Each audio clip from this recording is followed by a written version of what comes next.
Señoras y señores, en el marco del 36º aniversario de la Fundación Libertad, sube a este escenario el señor presidente de la Nación Argentina, doctor Javier Milei.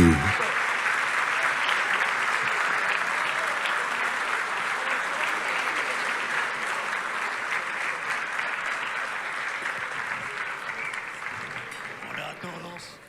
Hola, Presi.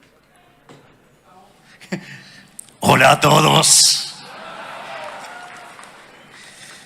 Si no, no soy yo. Bueno, buenas noches.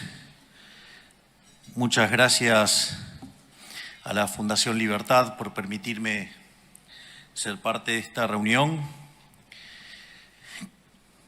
que además honrado por tantas personalidades como el presidente Macri, como el presidente Lacalle Pou, como el presidente Aznar. Así es que la doctora Bullrich, genia Patricia. Así que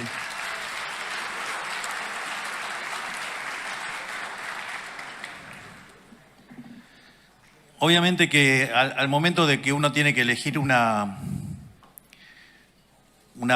ponencia, tiene que acostumbrarse y acomodarse a lo que son las necesidades del momento y al lugar donde está.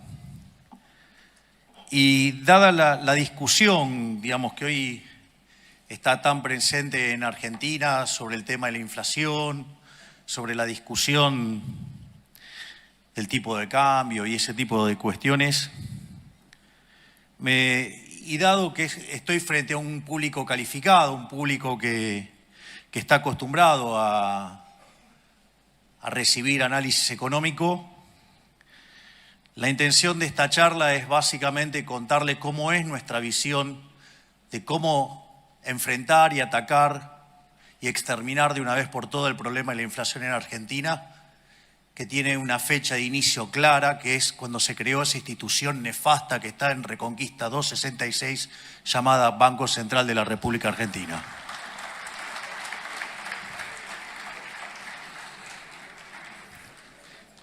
Por otra parte, por ende, la presentación se llama Dineros, Precios, Política Monetaria e Inflación. Otra cosa que descubrí, que en la interacción con distintos economistas locales, es que la gran mayoría de los economistas locales, profesionales y de renombre, no tienen idea de algo tan importante en esto, que es el problema del ancla nominal. Y porque básicamente no entienden qué es el dinero. Es decir, Keynes, en ese tratado nefasto llamado Teoría General de la Ocupación, el Interés y el Dinero, causó un daño tan grande que todavía, digamos, seguimos heredando algunos problemas de definición de marco conceptual que hace que nos equivoquemos tanto y tan seguido los economistas. De hecho, recién en el auto repasábamos un chiste que decía, digamos, de las últimas 5 recesiones, ¿cuántas pronosticaron los economistas? 9. Digo, más allá de los chistes de esto. Entonces, digo, resulta fundamental y clave entender qué es el dinero. O sea, lo que uno se da cuenta es que discuten el problema de la inflación y no entienden qué es el dinero. Entonces, está el coloso está Federico Sturzenegger. Qué placer que lo acabo de ver. Gracias, Federico. Entonces, básicamente lo que yo voy a hacer es una introducción sobre qué es el dinero y a partir de ahí, digamos, voy a derivar la naturaleza monetaria de la inflación, voy a desmitificar algún tipo de cuestiones que andan dando vuelta y después voy a discutir la coyuntura presente sobre el trabajo enorme que está haciendo Luis Caputo, Santiago Bausili y todo su equipo, de quien estoy verdaderamente, profundamente orgulloso.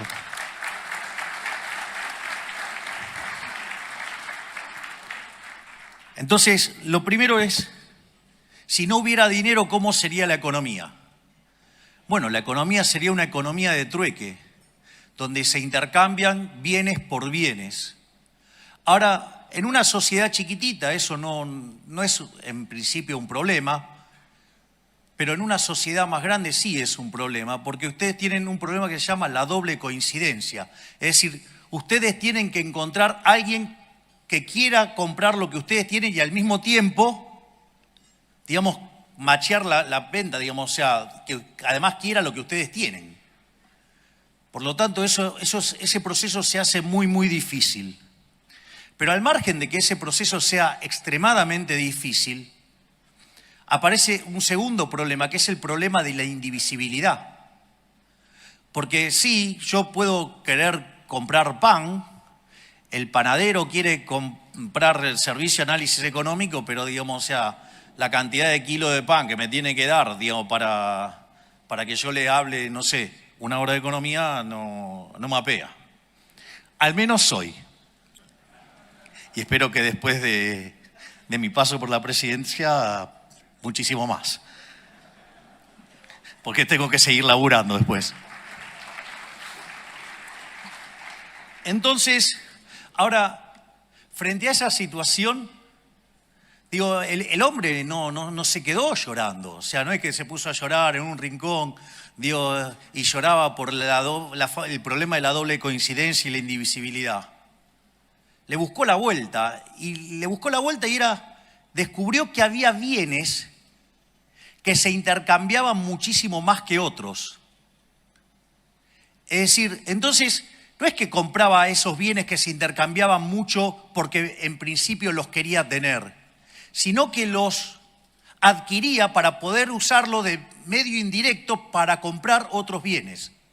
Es decir, la idea del bien de intercambio indirecto. Es decir, y cuando aparece el bien de intercambio indirecto, lo que está apareciendo ahí es justamente el dinero. Es decir, ese bien que oficia como bien de intercambio indirecto, justamente ahí nos encontramos con la aparición del dinero. Entonces, por ejemplo, cuando el hombre era nómade, el primer dinero que apareció, ¿cuál era? El ganado. ¿Por qué? Porque el ganado era lo que comían y como eran nómades, les permitía moverse con el ganado. Consecuentemente, usaban el ganado como moneda. Después el hombre se volvió sedentario, entonces descubrieron que había otras formas más eficientes de utilizar dinero. Entonces, por ejemplo, una de las cosas que consumía mucho el hombre, que era el pan. Entonces, ¿qué empezaron a usar como bien de intercambio indirecto? El trigo. Entonces, no es que compraban y vendían trigo porque les interesaba el trigo per se, sino que en realidad lo usaban mucho, ¿por qué? Porque era un bien de intercambio indirecto. Ahora, no solo eso. Después, por ejemplo, digo, cuando uno dice el término salario, ¿sí? ¿Y por qué era salario? Porque básicamente se pagaba en sal. ¿Por qué era tan importante la sal? Miren, si había personas que le iba muy bien, digamos, en la antigüedad, era la gente que llevaba por todos lados que especies. ¿Por qué? Porque les permitía que tenga gusto algo la comida. ¿Ustedes se fijaron en lo que es comer la comida sin nada de condimento? Es una inmundicia. Dios se lo digo, no sé cómo es lo gracioso, pero traten de hacerlo, eso es una cosa horrible. En especial, fíjense que es lo que le pasa cuando se ponen a dieta. Digo, hay algunas dietas que son un poquito más complicadas, sobre todo la de gasto público. Pero bueno.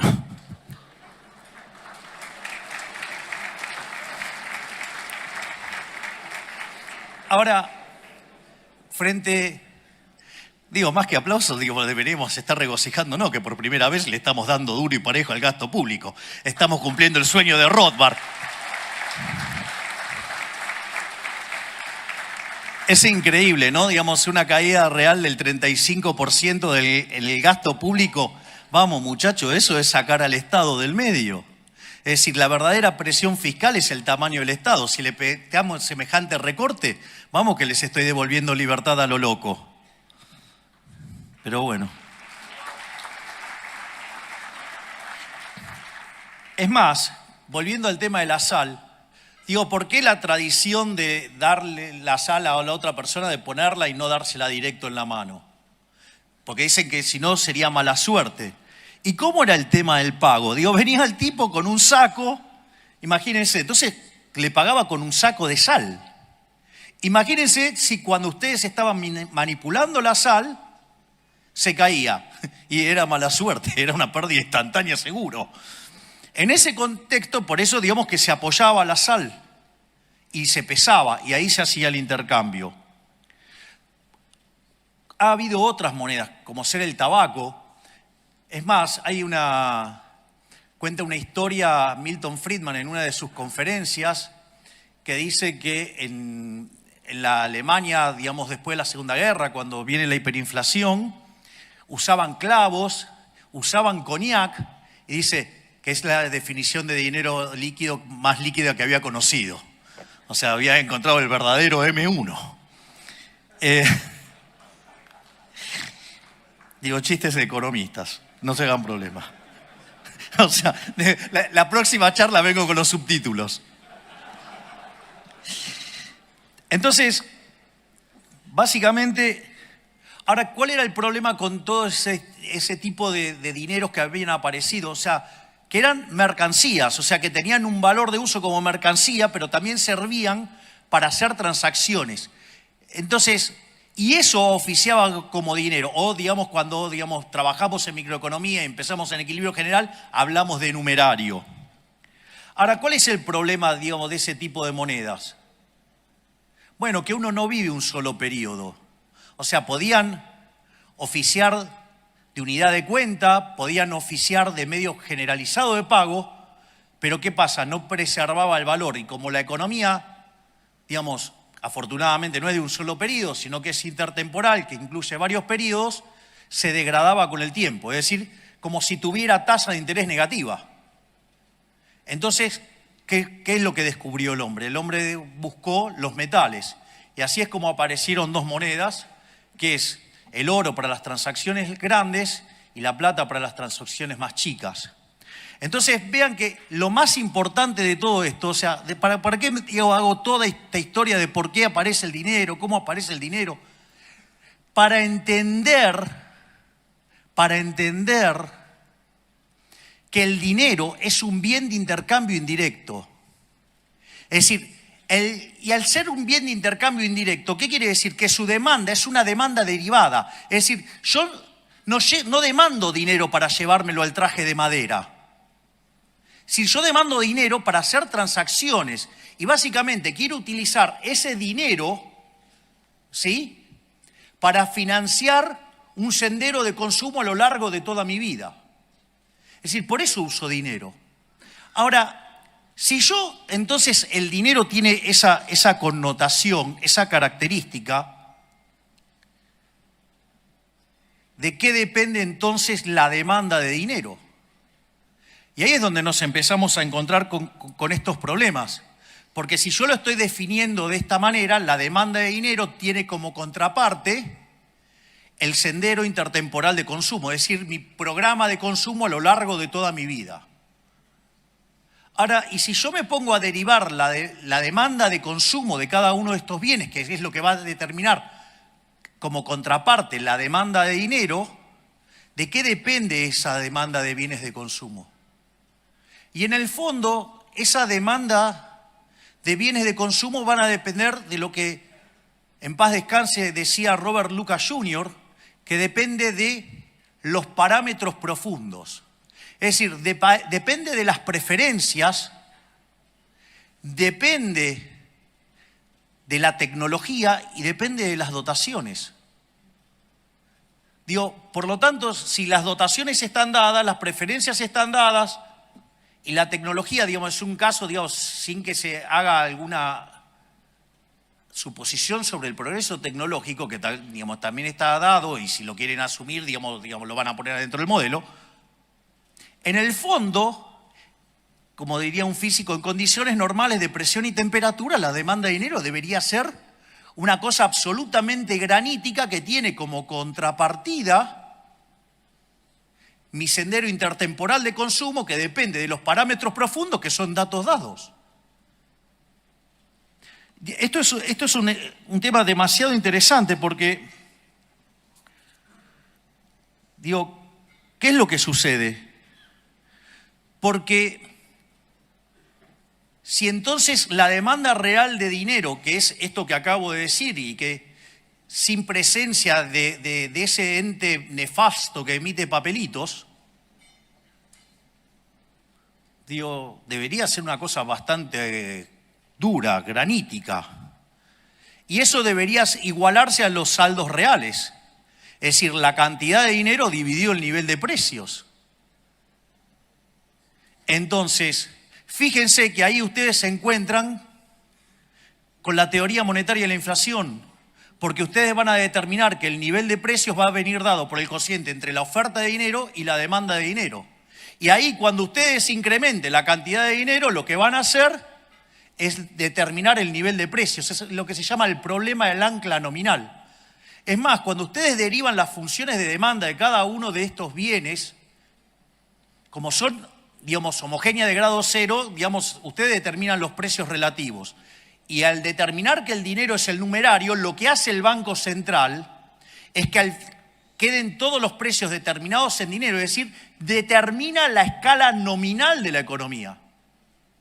Es decir, el famoso ancla nominal, es decir, la forma en la cual yo estoy anclando el nivel de precios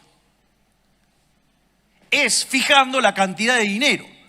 Entonces, si desde que asumimos en diciembre la base monetaria está constante, pese a que compramos 15.000 millones de dólares, pese a que se nos dispararon los puts, pese a que tuvimos que pagar los pasivos remunerados, la contracción por Bopreal y la contracción por superávit fiscal ha sido tal que compensó todo eso y dejó la base monetaria constante.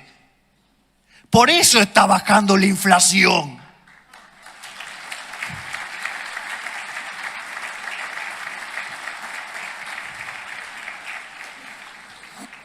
Después voy a seguir con los temas que tienen que ver con la actualidad. Pero, o sea,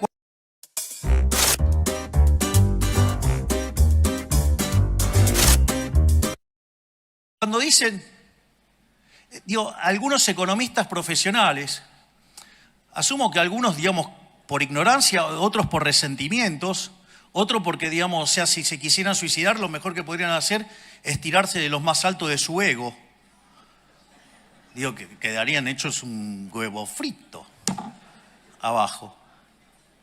Es decir, no hay plan de estabilización. ¿Y cómo es que baja la tasa de inflación? ¡Qué magia! No, dejamos constante la cantidad de dinero. Es más, cuando ustedes hacen la configuración de un programa de estabilización, tiene básicamente 3 elementos centrales. Tienen una política fiscal, tienen una política monetaria y tienen una política cambiaria. En el plano cambiario nosotros nos encontramos con una brecha del 200%. Es increíble porque aparecen algunos economistas diciendo, no, bueno, pero el atraso cambiario.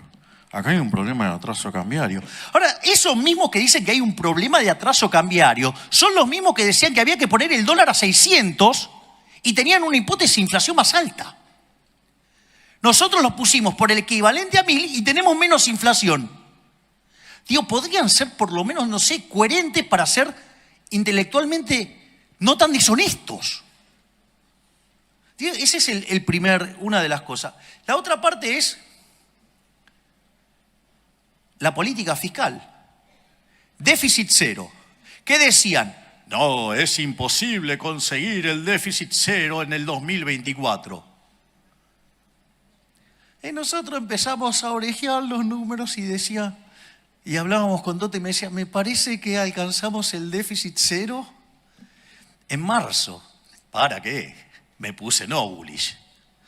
El pobre Guillermo Franco sufriendo. ¿Qué tal, Guillermo? ¿Cómo está? Tire la ley base, haga lo que quieran. Total, con esto, el programa, vamos a lograr todo esto a pesar de la política. Y vaya que lo estamos haciendo.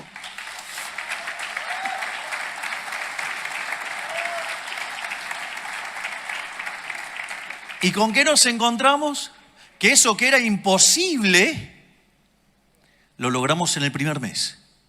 En enero alcanzamos el equilibrio financiero, es decir, tuvimos superávit primario y además pagamos los intereses, o sea, alcanzamos el equilibrio financiero.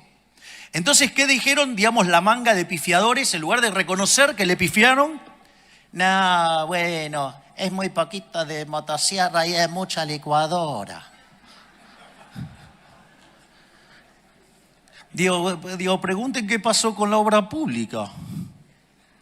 Pregunten qué pasó con las transferencias discrecionales.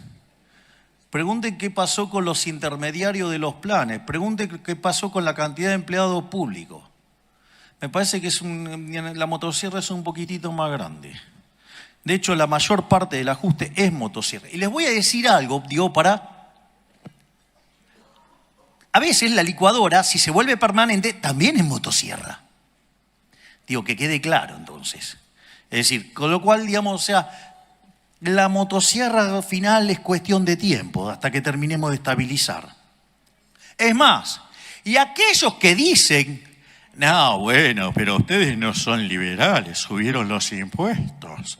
Ah, ¿subimos los impuestos? Yo suelo utilizar un ejemplo muy interesante para entender el robo que es la política monetaria, que es el caso de una economía que hace transacciones en oro, ¿no? Entonces, supongamos que tenemos una economía que hace transacciones en monedas de oro y aparecen ahora por acá un par de amigos míos, aparece un físico y aparece un químico y me traen la fórmula para convertir el plástico en oro. Entonces, ¿qué empezamos a hacer? Empezamos a comprar plástico.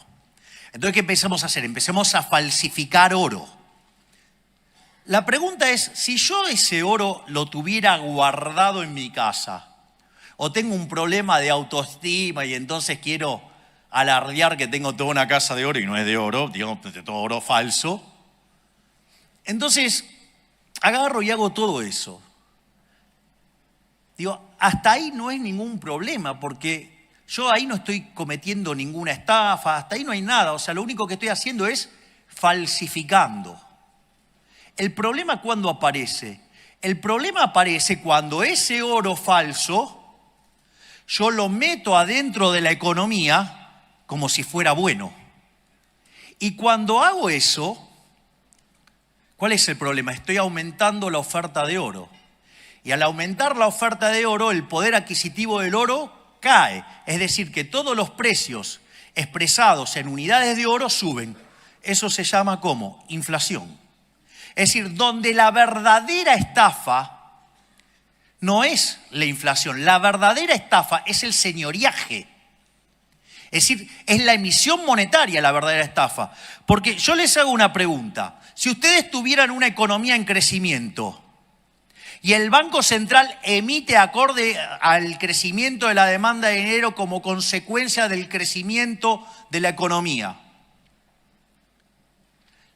suponiendo que el consumo fuera una fracción constante del ingreso. Así queda todo perfecto en términos de la estructura que usé. Entonces, ¿qué es lo que sucede? La inflación es cero. ¿No hay estafa ahí? Sí que hay estafa. Sí que hay estafa.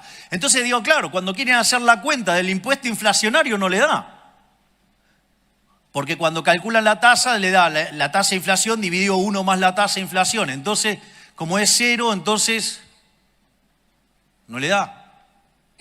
Y en realidad sí hay estafa. ¿Por qué hay estafa? Porque si no hubieran emitido, hubiera deflación. Es decir, la deflación es algo sano. Es decir, la deflación, de hecho, para los clásicos que se dedicaban a mirar todo el día qué estaba pasando en la economía y después escribían, para ellos no eran un problema. Por eso recomiendo enfáticamente un libro maravilloso de Philippe Bagus que se llama Defendiendo la deflación. Lo que pasa es que cuando hay deflación, hay algunos que ganan y hay otros que pierden. Bueno, si, tienen más exposición los que pierden y bueno, claro, entonces, la deflación es mala. pero no es mala, digo, porque deriva, de hecho, digo, del propio crecimiento económico y implica devolverle recursos a la gente. Ahora, entonces, esto quiere decir que la verdadera estafa es la emisión monetaria. Esto es muy interesante porque el gobierno delincuente que nos precedió, en los 4 años de gobierno, emitieron 28 puntos del PBI, manga de chorros.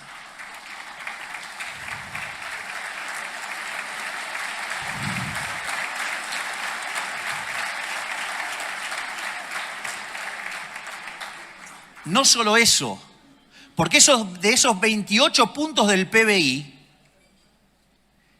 en el último año emitieron 13 puntos del PBI. Y si ustedes consideran, entre, digamos, la emisión directa y la emisión indirecta, y si ustedes consideran que la base monetaria, no la amplia, sino la base monetaria básica, es 2,6% del PBI, nos dejaron implícito solamente en eso una multiplicación del nivel de precios por 5 veces. No solo eso, además nos dejaron un banco central quebrado, donde había una relación de pasivos remunerados de 4 veces a 1. No solo eso, sino que además nos dejaron sobrante monetario. Claro, cuando ustedes hacían toda la cuenta, digamos, básica, eso daba que nos íbamos a encontrar con una inflación en torno al 15.000%.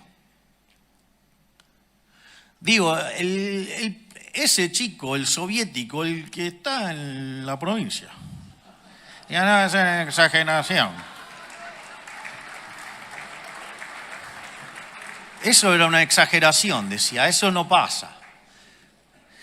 Y la realidad es que cuando nosotros, digamos, entramos en diciembre, en la primera semana, los precios venían creciendo al 1% diario. Eso anualizado daba 3.700% anual. Dicen, no, pero si sumo 1 más 365 veces me da 360. O sea, ni siquiera saben el cálculo de cómo es la inflación, que es una exponencial. Así estamos. Después, cuando ustedes toman las 2 primeras semanas, porque digamos, el gobierno anterior había dejado un montón de controles de precios y los liberaba todo justo antes de que asumiéramos nosotros. Ahí la inflación se aceleró al 7.500% anual. Y hay algunos caraduras, hay colegas intelectualmente deshonestos que niegan que había una inflación, una hiperinflación plantada, que niegan que había un potencial de hiperinflación de en torno al 15.000%.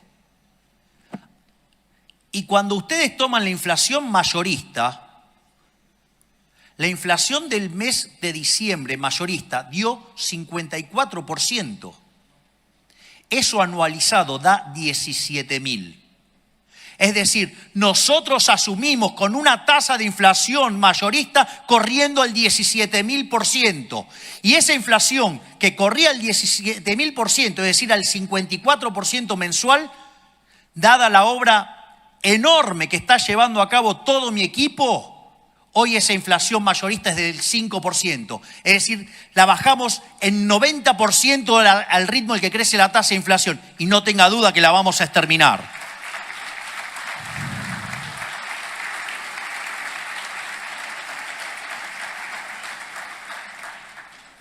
Entonces, tenía toda una parte donde me peleaba con Keynes, pero la voy a omitir. Sí, porque digamos, me pongo un poco denso, intenso, porque te voy a tratar de mantener las formas. Entonces, lo primero que... Entonces es interesante porque claramente nosotros tenemos un programa de estabilización, un programa de desinflación, porque por algo baja la inflación. No es que baja por arte de magia. Es más, hay otro elemento central de por qué baja la tasa de inflación.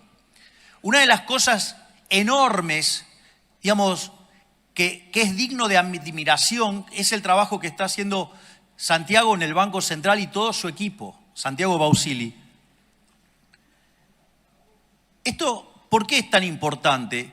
Porque miren, cuando ustedes tienen un banco central quebrado, es decir, que quiere decir que los pasivos valen más que sus activos, la única forma donde ustedes corrigen la quiebra tradicionalmente es mediante un tremendo fogonazo inflacionario, de modo tal que los pasivos monetarios se achiquen. Y cuanto más quebrado están, la tasa de inflación que ustedes necesitan es muchísimo más alto para dejar en equilibrio el patrimonio neto. Entonces, en la medida que ustedes tienen un nivel de precios de hoy.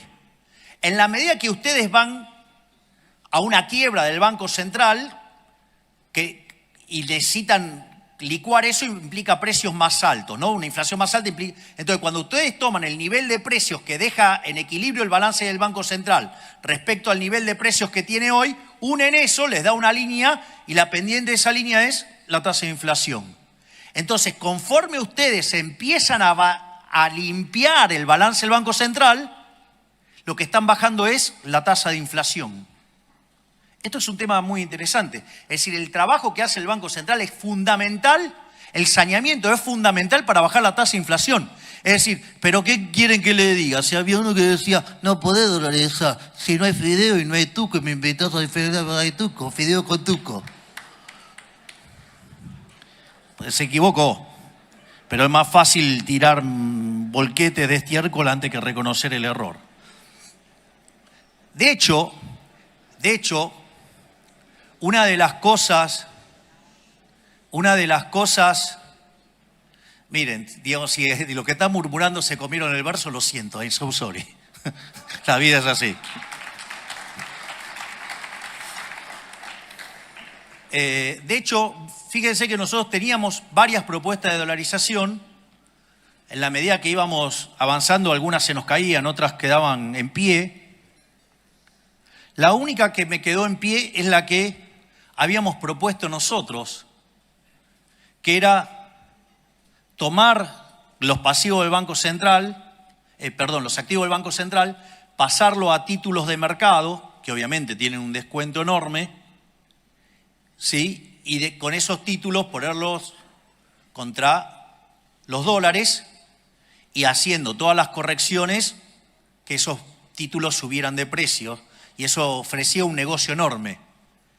Bueno, les aviso que cuando nosotros asumimos, los bonos estaban en $18. Póngale 20 para redondear. Hoy los bonos están arriba de 60. Recibimos el riesgo país en 2.900. Hoy estamos en 1.150. Es decir, además, estamos haciendo una caída del riesgo país como pocas veces visto en la historia argentina. ¿Y saben qué? Eso predice que para adelante la economía rebota. Por eso, digamos, están tan nerviosos. Por eso utilizan causas nobles para tratar de desestabilizar un gobierno. Porque saben que van a perder y no vuelven más.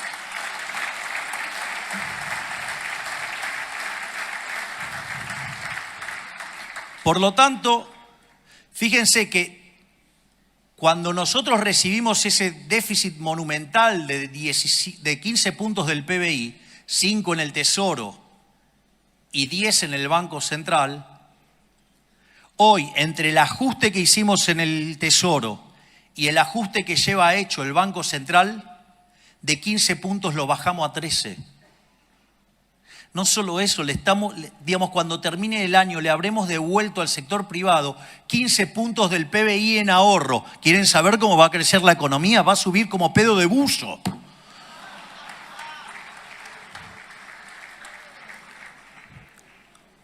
Pero no hay ancla nominal, menos mal.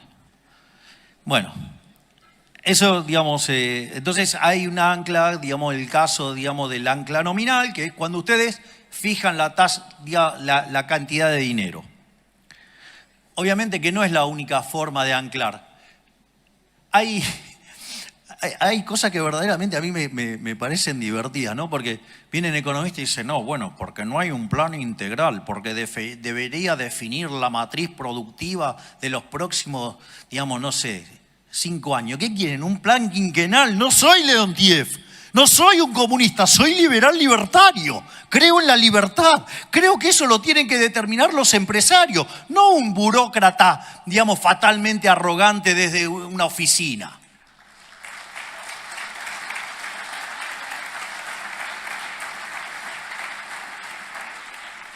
O cuando dicen, no, bueno, pero deberías fijar el sendero de precios, salarios, que no sé. Digo, de vuelta, muchachos, soy liberal, yo creo en el sistema de precios. Es decir, ustedes para determinar, para poder saber cuál es el vector de precios, deberían de vuelta conocer las preferencias, la tecnología y las dotaciones. Pero si ustedes además lo quieren hacer intertemporal, lo tienen que hacer desde hoy hasta el fin de la historia, ¿sí? Y además, con lo cual tienen que saber cómo se va a mover la población, cómo va a moverse, digamos, las preferencias, cómo van, digamos, a moverse la tecnología. Es más, cosas que ustedes antes creían que no estaban en las dotaciones, pasan a ser dotaciones. O miren si, digamos, o sea, conquistamos Marte y nos traemos recursos de Marte, qué sé yo, digo, son un montón de cuestiones, digo, que...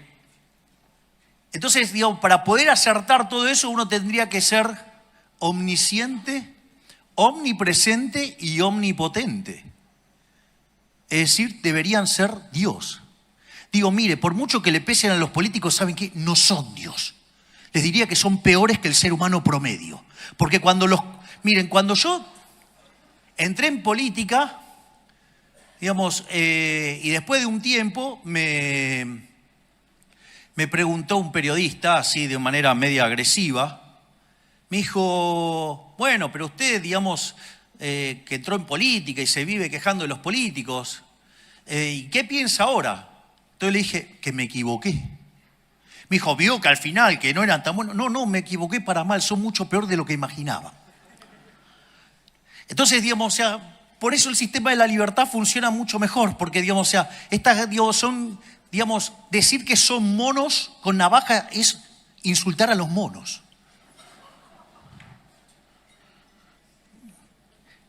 Entonces, digo, ¿cómo voy a estar fijando precios? No, tiene que fijar el sendero de los precios. ¿Cómo? Digo, están locos. O sea, soy liberal. O sea, digo, me da urticaria hacer eso.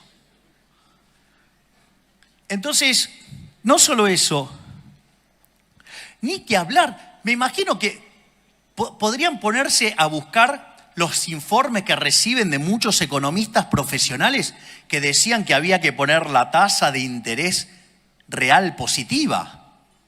Hoy la pelota de los pasivos remunerados hubiéramos emitido en los últimos 3 meses 4 bases monetarias.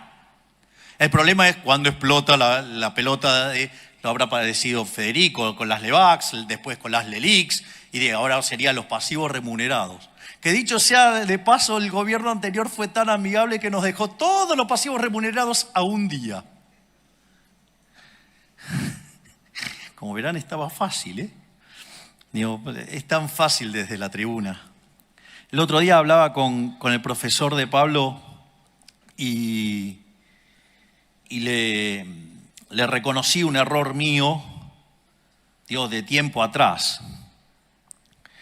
Y el error era, digamos, yo había entrado en mi sendero rothbardiano, entonces estaba intenso.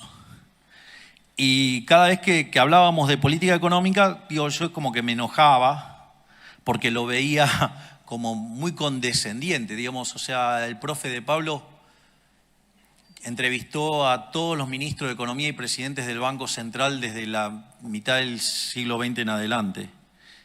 Entonces, eso a mí me generaba una situación muy, muy particular. De hecho, de almorzar entre 3 y 4 veces por mes, pasamos a hacer algo más distanciado, digamos, para preservar la amistad, a pesar de que habíamos visto mundiales juntos, que habíamos pasado fiestas juntos.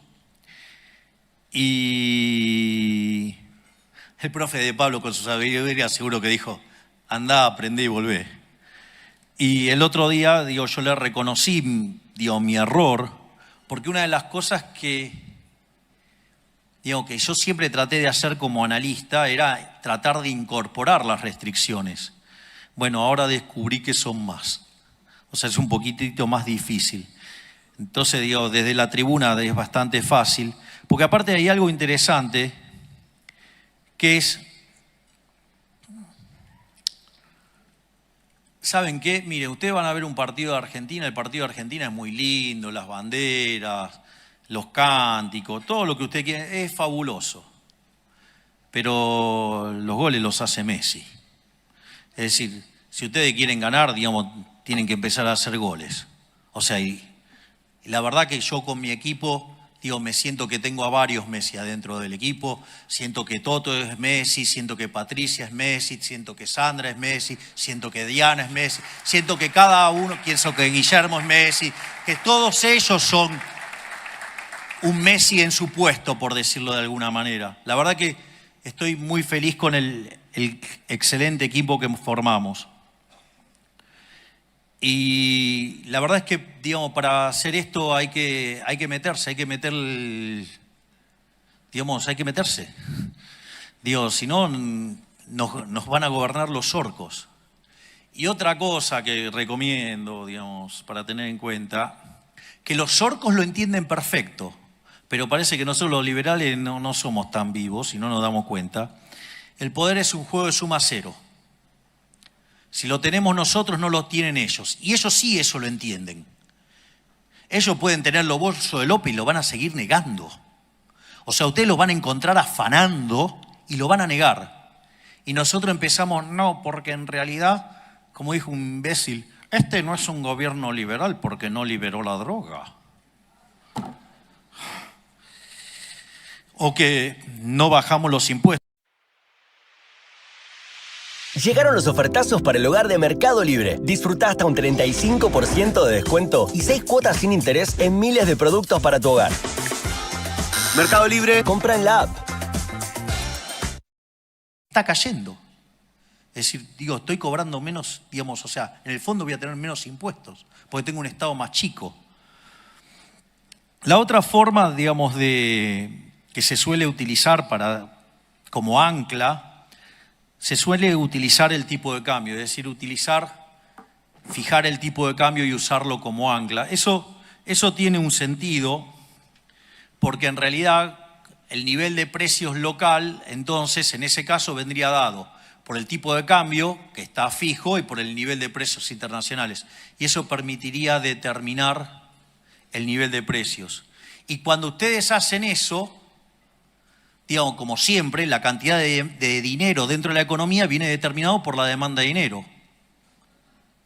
Entonces, dada la demanda de dinero, si ustedes emiten, lo que van a tener como contrapartida es pérdida de reservas. Digo, no sé, vieron que siempre, digamos, el kirchnerismo hizo lo mismo. Digo, fija el tipo de cambio porque cree que es el tipo de cambio el que determina el nivel de precio, lo cual es una burrada. Entonces, fijan el tipo de cambio y emiten. ¿Y la consecuencia cuál es? Perdemos reservas. Entonces, cuando no le gusta la pérdida de reservas, entonces, ¿qué hacen? Ponen los controles. Y cuando los controles no son efectivos, porque, digamos, la gente se logra escapar, ¿sí? Entonces, ¿qué hace?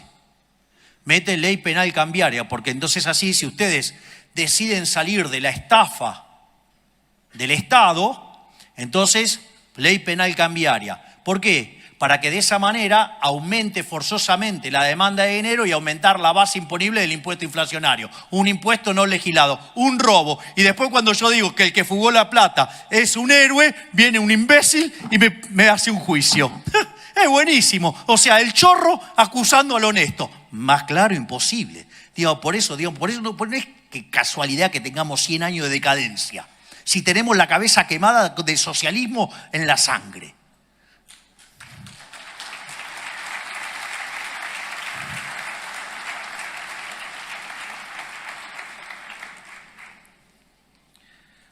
Obviamente que la otra forma de tener un ancla nominal es utilizando lo que se llama el sistema de metas de inflación. Pero ahí digamos, el ancla es un cosa más complicado porque en rigor, si ustedes lo quieren pensar en términos de cantidad de dinero, no lo tienen. ¿Por qué? ¿Cuál es el problema? Porque si estoy fijando la tasa de interés entonces no fijo la cantidad de dinero. Y si no fijo la cantidad de dinero, no puedo fijar el nivel de precio. Entonces tengo lo que se llama un problema del ancla nominal. Y eso se resuelve ¿de qué manera? Cuando tengo las expectativas de inflación, al tener, digamos, determinados los precios esperados, entonces, si las expectativas están ancladas, puedo determinar los precios de hoy, puedo determinar la demanda de dinero y al determinar la demanda de dinero, determino la cantidad de dinero y el sistema queda anclado. Eso sí, digamos, hay que tener ancladas las expectativas. Miren, yo creí que tener un banco central que hiciera las cosas bien, digamos, era posible. Es más, mi gran ilusión fue que cuando tuvimos el mejor banco central de la historia, que fue el que presidió Federico, yo creí que podíamos tener banco central hasta el 28 de diciembre del 2017. Digamos que se lo llevaron puesto y así fue lo que gastilló el retorno del kirchnerismo. Entonces, en ese sentido, ahí, a mí, digamos, el Banco Central, solo es cuestión de tiempo, ya lo voy a agarrar. Pero, más allá de todo esto, lo que quiero entonces ahora es, básicamente, terminar con lo que nosotros hemos hecho, ¿no? Digamos, cómo es que estamos logrando bajar la tasa de inflación. Y básicamente, de vuelta, como dije antes, un programa de déficit cero, donde atacamos de cuajo el gasto público, donde obviamente que en la primera parte sobre reaccionamos y el ajuste equivalente. Digo, ¿ustedes escucharon lo del otro día, lo del títere? Fue increíble, diciendo, ay, qué ajuste insignificante. Dejó un déficit de más de 5 puntos del PBI. Nosotros lo llevamos a 0,2 positivo y si lo toman en términos anualizados, hicimos un ajuste de 7 puntos del PBI. Y el caradura dice, resultado insignificante. Les cuento que en los últimos 123 años de historia, Argentina tuvo déficit en 113. Quiere decir que tan fácil lo que estamos haciendo no era.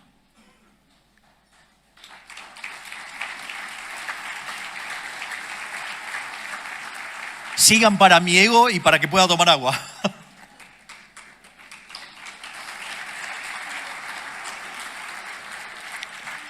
Por otra parte, el saneamiento del Banco Central hizo que de tener un déficit cuasifical de 10 puntos del PBI, digamos, hoy ya está en 4 y va camino a 3.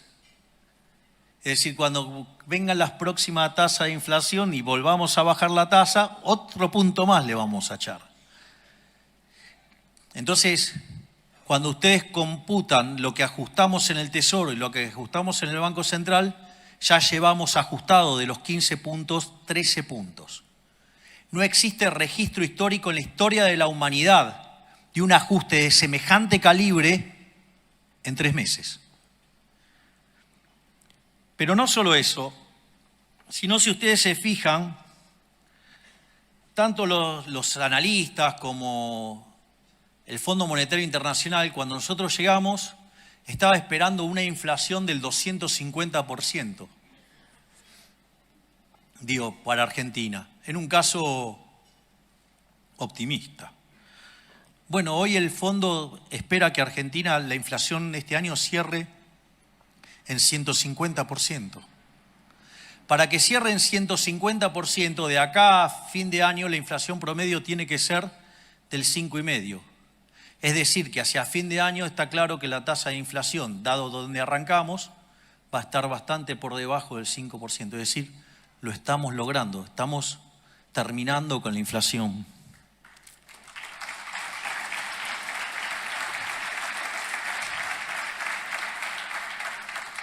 Es más, no solo eso, sino que además el fondo siempre suele ser como muy agresivo en las proyecciones. esta vez se quedó corto con el ajuste y se quedó corto, digamos, con el tema de la inflación porque está bajando más rápido. Es decir, siempre que parecían ser el cuco de las cosas que proponían, nosotros las estamos haciendo mucho más rápido. Por otra parte, hay otra digresión, digamos, que tiene que ver con el tipo de cambio real. Sobre el inicio de la presentación mencioné el tema de algunos que son muy deshonestos intelectualmente diciendo que el tipo de cambio había que ponerlo en 600 y la tasa de inflación le daba más alta, y ahora se quejan por un tipo de cambio de 1000 y empiezan, no, porque hay apreciación cambiaria, Ahí hay también, digamos, hay una respuesta a esto, digamos, también con mucha sabiduría del profe de Pablo. Es decir, una cosa es hacer economía, otra cosa es hacer aritmética. Y hay mucha gente haciendo aritmética y poca economía. Aviso que no todos cometen este error. Digamos, les espoleo el resultado. Lo que dice Arriazu tiene razón. Ahora voy a explicar. Arriazu dice que Argentina, si estabiliza, dado la estructura fiscal que tiene, va a convivir con una moneda muy apreciada. En ese contexto, esto no es menor, digamos, si tenemos que convivir con una moneda muy apreciada, porque como los precios internacionales están dados, en tanto y en cuanto el fisco no se quiera correr del medio, la consecuencia es que se va a pagar en términos de menores salarios reales. Por lo tanto, si queremos levantar y mejorar la calidad de vida de los argentinos, hay que atacar al déficit fiscal, hay que atacar al gasto público. Y no solo a nivel nacional, hay que atacarlo también a nivel provincial y a nivel municipal. Hay que barrer con el fisco en todas las dimensiones.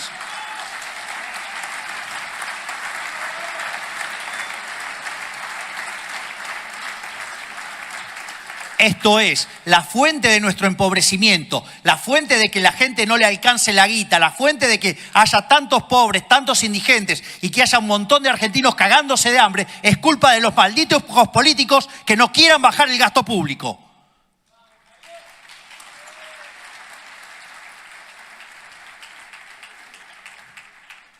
Volviendo y para cerrar a los problemas del tipo de cambio real, porque es una discusión que tanto le gusta tener a todos, digo, el primer problema es, si supongamos que miramos la serie, digo, ustedes lo que van a ver es que, digamos, la serie parece la montaña rusa, pero una montaña rusa interminable. Digo, lo primero que yo diría es una serie que tiene tanta volatilidad, sube, baja, digo, parece el electrocardiograma de un tipo que está haciendo una maratón. Digo, el primer problema es, che, ¿alguien me puede explicar qué valor tiene tomar una medida promedio? Digo, con todo ese desvío estándar, con toda esa volatilidad, ¿alguien me puede explicar qué sentido tiene tomar una medida promedio? Digo, ya es un problema grave. El segundo problema grave de eso es fijarlo en un momento del tiempo. Digo, entonces, lo fijo en un momento del tiempo. ¿Y quién dijo que ese era el de equilibrio? Digo, ustedes se dan cuenta que, no, antes dijimos de la fatal arrogancia porque había que conocer el vector de precios, o sea, había que conocer el vector de precios de ese momento. Para eso teníamos que conocer las preferencias, la tecnología y las dotaciones de toda la economía desde hoy hasta la eternidad. Bueno, ahora incorporen la economía mundial. Es decir, ahora ya no les alcanza con saber todo eso para la Argentina. Digo, lo tienen que saber para todo el mundo. Es decir, no se puede ser tan fatalmente arrogante. Y no solo eso, el disparate, digamos, o sea, se corona de manera superlativa, cuando además, digamos, eso les daría poder explicar las condiciones de oferta y demanda de todos los bienes de todo el mundo en un momento del tiempo. Esto quiere decir que ustedes me pueden decir que, no sé, que el tipo de cambio real que estaba en la fecha, no sé cuál es el que más usan los informes ahora, no sé, digo, no sé, supongamos, no sé, por decir algo, 2007, no sé, digo, no lo estoy diciendo, lo estoy diciendo así aleatoriamente, o 1997, o 1985, no sé, cuando quieran. La pregunta es, ¿las condiciones de oferta y de demanda de todos los bienes de economía son idénticamente iguales a las de ese momento para decir que el tipo de cambio real tiene que ser ese mismo? Digo, pero o caemos en el problema de la fatal arrogancia o caemos en el problema de la imbecilidad pero furiosa. Digo, no sé, les gusta tanto el centrismo idiota, digo, porque ya que lo quieren que lo apliquen y lo hagan de esa manera. O, digamos, lo que yo sugiero, agarren toda la teoría neoclásica, un montón de pedazos, hay que tirarla de vuelta y hay que volver a abrazar la economía austríaca, que son las que verdaderamente abrazan las ideas de la libertad. Así que muchísimas gracias y les voy a decir algo. ¿Saben qué? A pesar de la política, lo vamos a lograr. ¡Viva la libertad, carajo!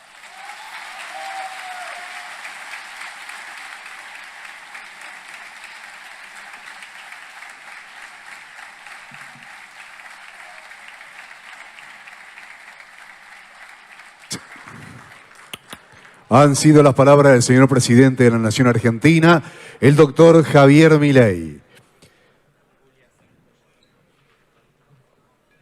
El señor presidente se ha acercado a la mesa central para saludar a las autoridades que lo acompañan desde este sector, siempre acompañado por el señor presidente de la Fundación Libertad,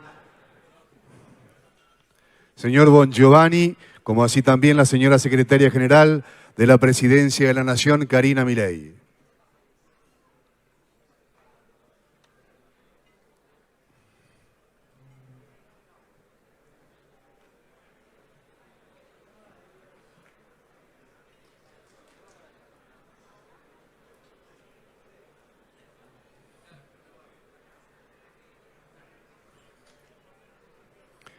Les pedimos, por favor, no desplazarse de las mesas, mantener sus lugares. Por favor, reitero, no levantarse de sus asientos, mantener sus lugares. Es el pedido especial que les hacemos. Muchas gracias.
Audio.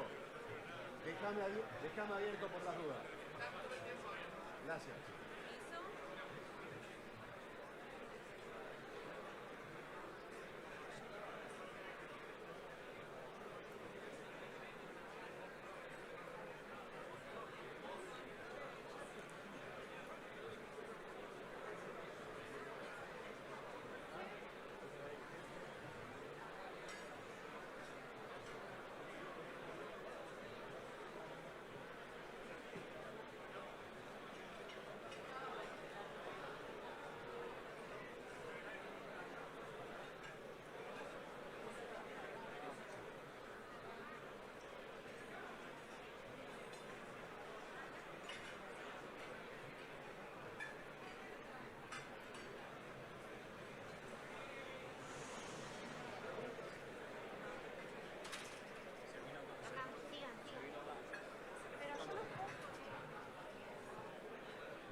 Gracias, ídolo.